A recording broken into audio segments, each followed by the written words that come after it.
बरसाना में खेली गई लठमार होली। राधा रानी की जन्मस्थली बरसाने में विश्व प्रसिद्ध लठमार होली का आयोजन किया गया, जिसमें देश विदेश के कोने कोने से लाखों की संख्या में श्रद्धालु बरसाना पहुंचे। विश्व भर में बरसाने की होली अपने आप में एक अलग स्थान रखती है। आज विश्व प्रसिद्ध बरसाना की लठमार होली बड़े ही उत्साह और उमंग के साथ खेली गई। राधा रानी रूपी गोपियों ने नंदगांव के कृष्ण रूपी हुरियारों पर जमकर लाठियां बरसाई।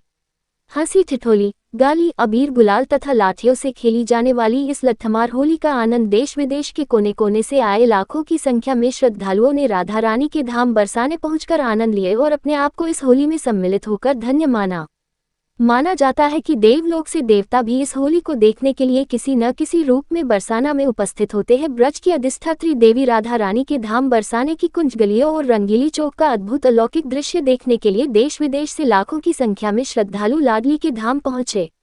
रंगीली चौक पर लठमार होली का अनूठा नजारा देखने को मिला। नंदगांव के कृष्ण रूपी हुरियारों पर बरसाना की राधा रूपी सखियों ने प्रेम भरी लाठियां जमकर बरसाई। इस दौरान ब्रज की होलियों का संगीत और हंसी ठिठोली के साथ अबीर गुलाल के अद्भुत रंग के इस होली का देखने को मिले। द्वापर युग से चली आ रही इस परंपरा को नंदगांव और बरसाने बासी अनुसरण करते आ रहे हैं। ब्रज की होली भगवान श्री कृष्ण और राधा रानी के प्रेम की अनूठी मिसाल है।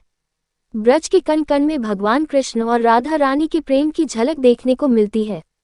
कहा जाता है कि बरसाना की कुंज गलियों में इस होली के अद्भुत दृश्य को देखने के लिए देवता भी किसी न किसी रूप में इस प्रेम भरी होली में शामिल होते हैं। राधा की जन्मभूमि बरसाना में यहाँ फाल्गुन मास के शुक्ल पक्ष की नवमी पर नंदगांव के लोग होली खेलने के लिए आते हैं। बरसाने की महिलाएं इनसे लठमार होली खेलती हैं और दशमी पर रंगों से होली खेली जाती है।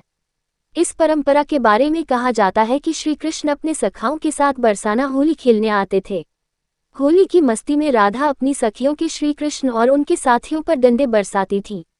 तभी से बरसाना में लठमार होली की परंपरा चली आ रही है।